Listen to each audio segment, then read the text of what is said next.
Now on Grateful Rescue TV, a dog named Duncan. Learn how he was saved from a crowded shelter and the pet supply store that came to his rescue. A cat named Johnny Storm. He's a Grateful Rescue success story. Meet his celebrity mom. An Indy 500 legend, Al Unser Jr., shares how his pets pulled him through a challenging time in his life. Grateful Rescue TV starts now.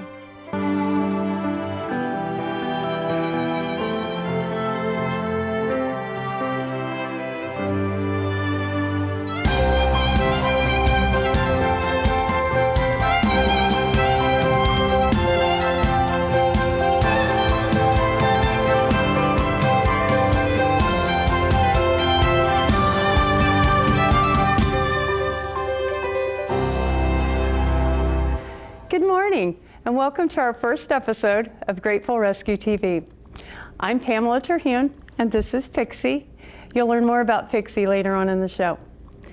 We're so happy you're joining us today. On Grateful Rescue TV, you'll see inspiring stories of rescue. You'll learn about various programs we offer, get dog training tips, and kitty cat tips too. Grateful Rescue is based in Muncie, but we serve the whole state of Indiana. But first, how did Grateful Rescue get started? Let's take a look. The dream of Grateful Rescue began the day I walked into the overcrowded, understaffed, and high-stress shelter to adopt a dog. A dog, one dog. A white Dalmatian lab mix they called Big Boy. But when I walked in, I couldn't believe what I saw. Dogs crated everywhere. In the hallways, in the laundry rooms, in the storage rooms, stacked on top of each other. The stench, the stress, the despair, it was all too much. As I passed each dog, they would sit pretty and straight, wagging their tails. But when I would walk on, they would erupt in fierce barking. It was as if they were screaming, "Please help me." It was heartbreaking. I had to get out of there. I couldn't bear it. But as I was leaving, I saw him, cowering in his cage, shaking and terrified. A small coonhound with droopy ears and the saddest eyes I'd ever seen. He wasn't making a peep, just trembling. My heart was breaking. I left the shelter with Big Boy, but I couldn't get that terrified little coonhound off my mind. I cried for him and all the others that night. I went back the next day and I adopted that little coonhound. I named him Samson because I wanted him to be strong. But that wasn't enough. What about all the others? There must be a better way, a less stressful way to keep these homeless animals. We began setting up a living space for dogs on our 22-acre property.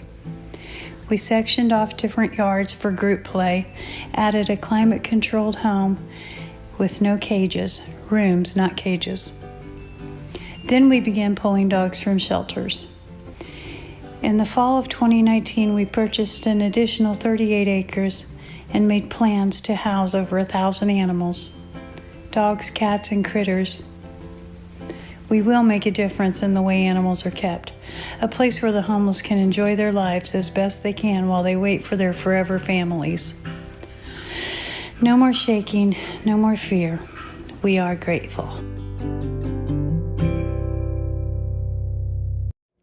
We're so excited to have KJ, the kitty correspondent, join us today. Hey, KJ. I am so thrilled to be a part of Grateful Rescue TV, and I'll be sharing my story of my Grateful Rescue, Johnny Storm, coming up. But first, Pamela, I got to be a little part of the story that we're going to be talking about, a dog named Duncan. Duncan. We recently took in a senior dog in bad shape named Duncan. He needed help, for he was not going to survive in a public noisy shelter.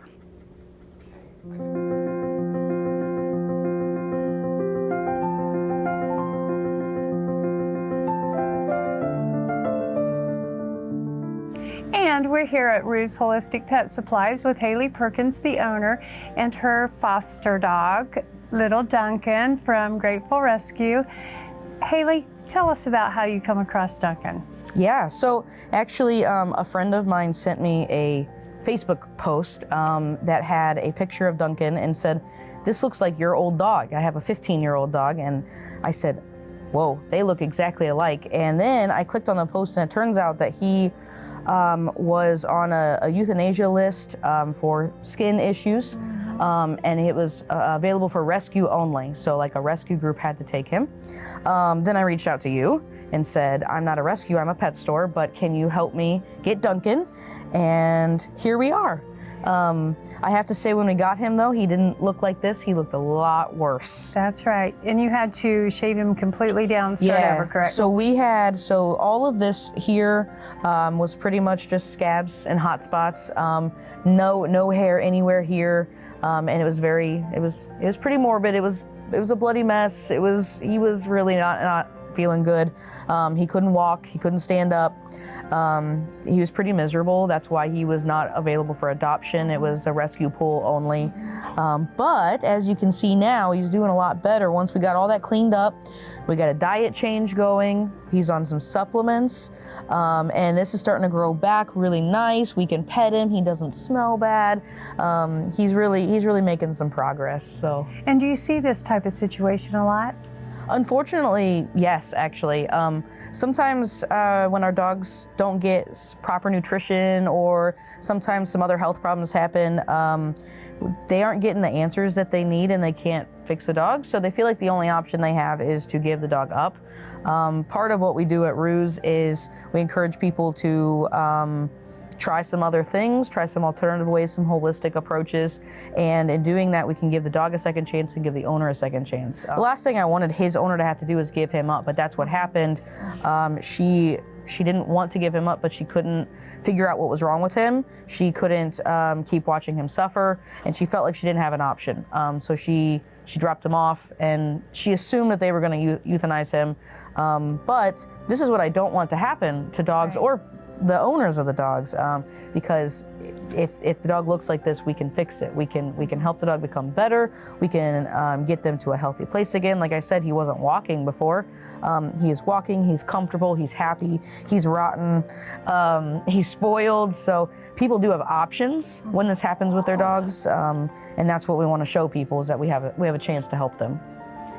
Do you think his hair will grow back here? It looks like he's getting some peach fuzz. Yeah, so he'll get a little bit of peach fuzz back there, but likely, since what we know is that this had been going on for 5 to 6 years. So this had been pretty bald, and this has a lot of scarring, so he probably will not get hair back here like this. Now this is growing back a little uneven, because I know they can't see, but there's some spots in here that were pretty bad.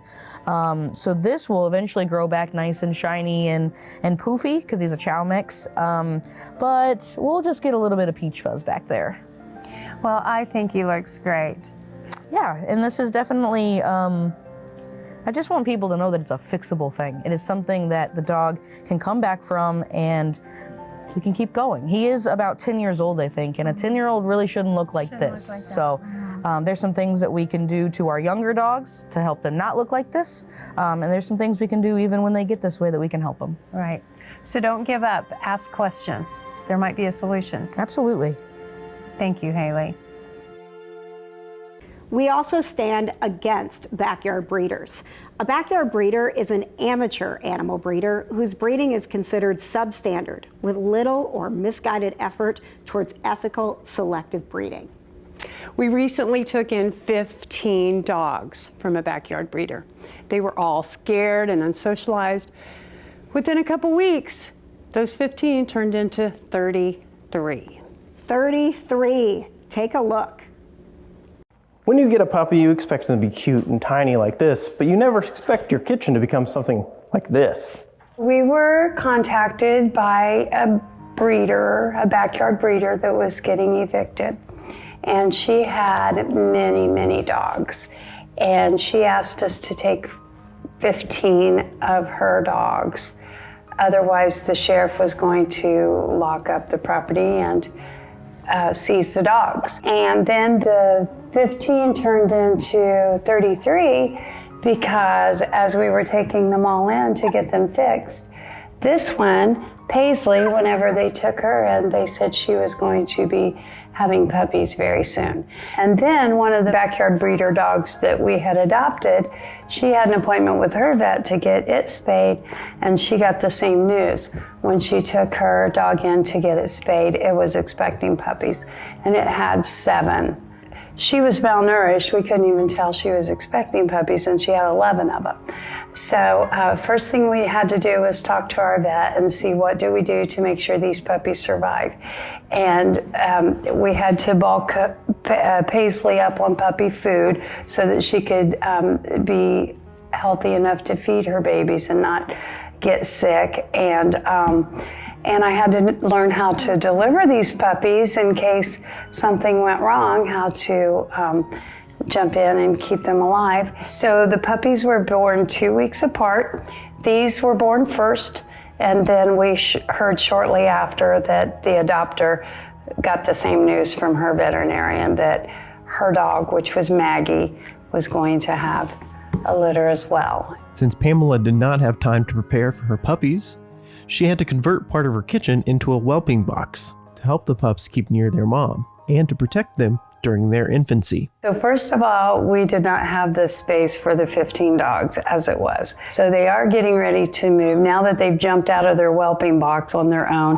When we talked to Pamela, the pups were over just 6 weeks old, and they had grown so fast. They began to outgrow their whelping box, so Pamela has plans to make a nursery for them to play, taking care of not only the backyard bunch and the pups. She's received so much assistance from others. We had a village of help. We had a fence company from Muncie, City Fence. We had Ruse Holistic Pet Supplies give us things we needed. We had Nathan Lowe, the Indie Dog Whisperer. He helped us with a lot of training because these dogs are very, very frightened of people. They're unsocialized. And we had Red Key Veterinary. They gave us all of the things we needed to know in order to have these puppies without any problems. Thankfully, these pups didn't grow up in a condition like the 15 backyard breeder dogs that they were in. As you can tell, they're very socialized, and all these backyard breeder dogs were also once puppies just like this. And they were never held and never loved, and they didn't know what it was like. So this is a whole different litter here than what you would have seen from their ancestors that came from the same breeder, because they know no fear and they don't know hatred. They're all love, right? Watch on to see how one of those puppies changed a little boy's life forever. Meet Mikey. This is Mikey. Hi, Mikey. I know he's a Golden Retriever Bernese Mountain Dog mix. I know he really just likes to chill. He's not super hyperactive. I think he's always gonna have something new in store, and he'll always have something to do because we have a pretty big yard, and we'll take care of him very well.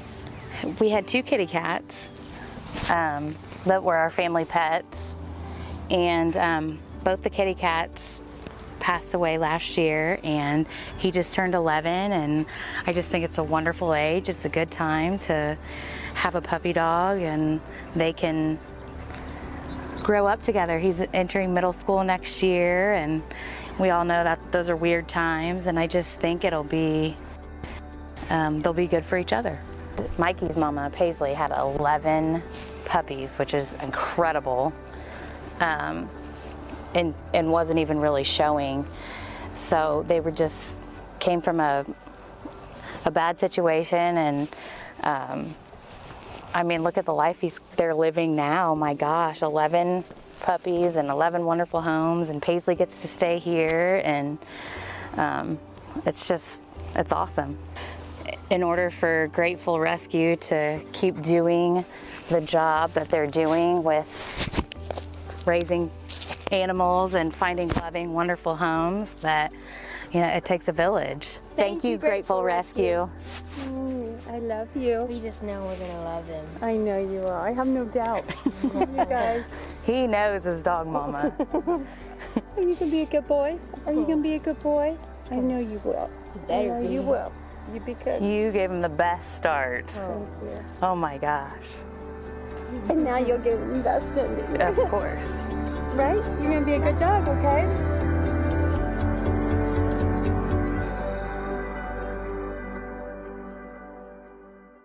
Well, who do we have here? Well, this is Johnny Storm. Johnny Storm is a grateful rescue who lives in my house.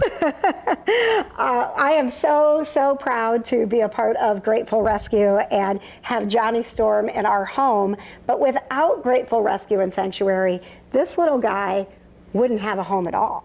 That's right. We were called to pull some kittens. It was during a kitten explosion, and I was looking at all the kittens, and there was Johnny Storm. He was cowering in a corner, and he was not a very friendly kitty. He was not happy. And whenever I was choosing some kitties, they discouraged me from taking this little guy because he was not very nice.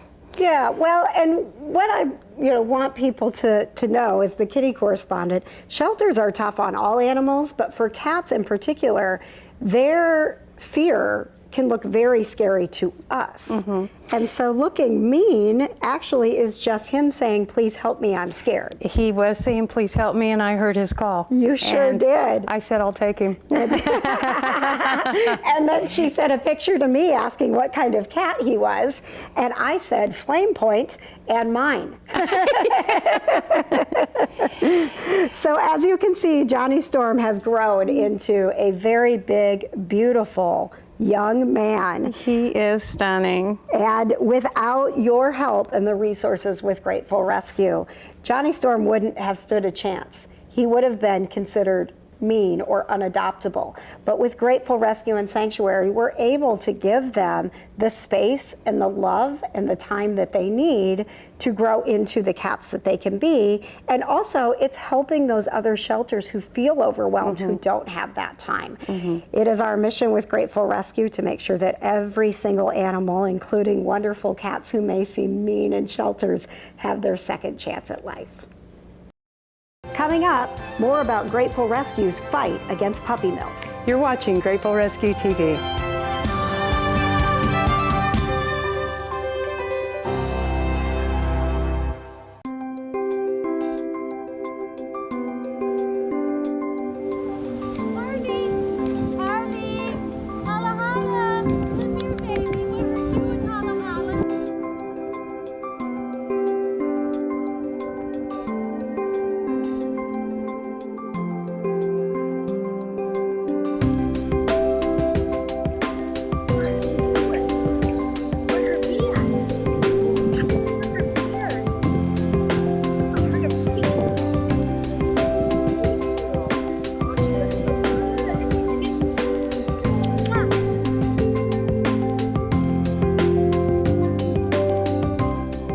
My choices were keep her there unhappy or give her up until I called Grateful Rescue, and she agreed to foster her for me. And she did, and she's been amazing, like amazing. I love you. Proud of you.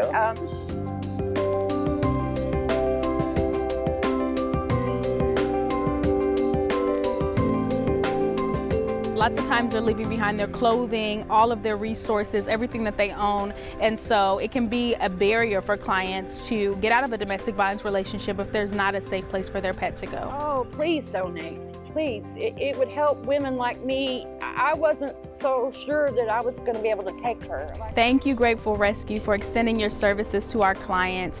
We truly appreciate it, and you don't understand the impact that it has made on their lives. Because of you, our client is able to be successful and move forward with their goals. So we're grateful and thankful for your services. Look, you're going to tell her? Thank you. Yeah. I'm going to miss you. I'm going to miss you. She says I'm not going to miss you. Oh, she will. You're a good girl. She's a very good dog.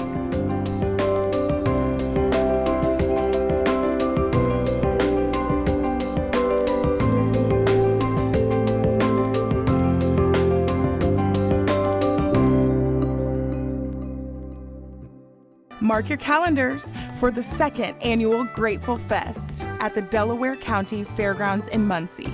Enjoy the pet parade, kids carnival, food, games, music, and so much more. The money raised helps Grateful Rescue and Sanctuary find dogs and cats their forever homes.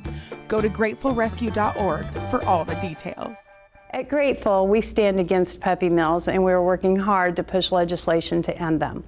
We've taken in many puppy mill victims, and little Pixie's one of them, and we rehabilitate them and put them in loving homes.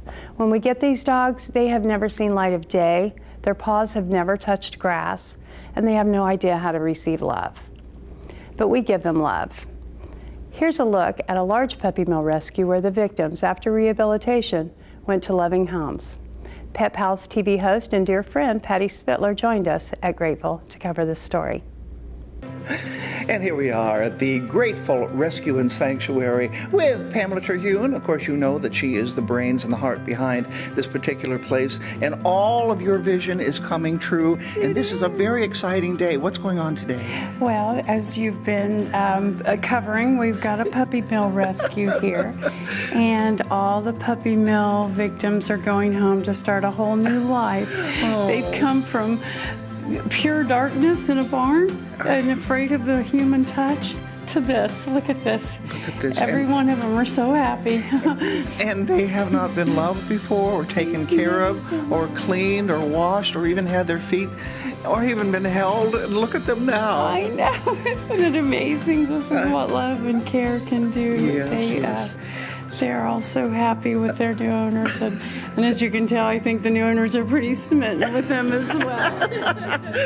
I think we're all going to cry a little bit here. Okay, I'm going to talk to some of the adopters on this very special day. And this is Belinda. Yes. What's your last name? Nelson, Belinda Nelson. And this is the new Nelson. Her name is Willow, and I am welcoming her to my family, to my pack. Oh. They're going to get along fine. They'll have their beds in every room and their treats. I'm going to spoil her. I think Belinda should adopt me. I think that's... She is a little shy yet. Do you have other dogs at home? No, it'll be just me and Sugar. I'm a widow and I need Sugar and Sugar needs me. Since we just recently became empty nesters, there was a space in the heart that we now are going to fill with a dog. And you're excited about this too? Yeah, I've never had a dog ever, so it's pretty cool. Yep, this is Elle, and my name is Renee Dawson, and I saw her on Facebook and fell in love. And everybody says she's just like the sweetest little thing, and I just can't let her down. I'm gonna spoil her to death. And you've just added to your family. We did. Yes, we're so excited. We saw him on Facebook, and I begged my husband, please, can I get this puppy? You knew he was a puppy mill puppy too, and what he'd been through? Yes, ma'am. I know. I know. But he's good now. We're going to take good care of him, right, guys? Yes. Yes. Yes. Yes. And now we're here with the three ladies who actually went to the Amish puppy mill and rescued these dogs. Just hit us that they lived their whole life in a pitch dark, cold barn, no electricity. So this little girl wouldn't breathe, so they didn't want to keep her. The look that they give us once we get them to a safe place is well worth everything. I mean, just like this tears me up because I know they're going to have really good homes. And that's what I want. She was actually the nicest one of the whole group when we first got her. And I said then, if she doesn't get a home, she was coming home with me.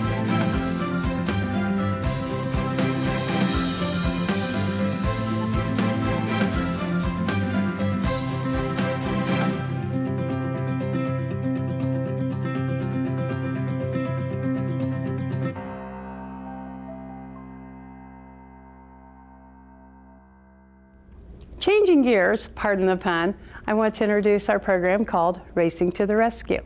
This is a program involving race cars and rescue. I've learned that in the motorsports world, there are a lot of animal lovers. We met up with none other than Al Unser Jr. to share his love of dogs. Check it out. Thank you for having us. You betcha. Oh, we appreciate your support so much. And one thing that you know about Grateful Rescue is that we have a lot of activities and community services where we utilize the love of animals to heal hearts and to help victims of PTSD and domestic violence programs. And I just finished up reading this amazing book A Checkered Past. Thank You can get it on Amazon. Thank you. And I read about Lola, and it stole my heart. Yeah. And it appears that she has taken you out of a dark spot. Absolutely. She basically saved my life in a way that I was living by myself and so on. And then with Lola kept me company and just gave me stuff to think about, gave me someone to take care of, and so she just helped me out of a really dark time in my life, and so yeah, I owe her everything. They do. Their love is so powerful, and I also understand you got a brother for Lola about a year later. Well, when I first got Lola and I was going to the office during the daytime, she was staying home, and I was just thinking that was just too lonely for her. And so I went and I got another schnauzer who's related to Lola. Same grandparents, but different parents. And so one day I brought Lola a toy that bit back. And that's how she just took it in. She goes, "Oh, this is really cool, a toy that bites back." And so we named him Larry. Larry. Yep, Yeah. Larry and Lola. So, Larry and Lola. yeah. Oh. And does Larry and Lola know what an important father they have? I don't know. I don't think so. I think what's important to them is that I give them treats. Yeah. That's what's important to them, so. Well, that's a pretty big deal. And Lola, you're a pretty big deal. Yes, you are. Yes. She's our team mascot with here in the race shop with the race cars, Future Star Racing, and then the foundation, Wings and Wheels. And so she's our racing mascot. Oh, I love it. And if people want to learn more about Wings and Wheels? Yep, wingsandwheelsfoundation.com. wingsandwheelsfoundation.com. Yep.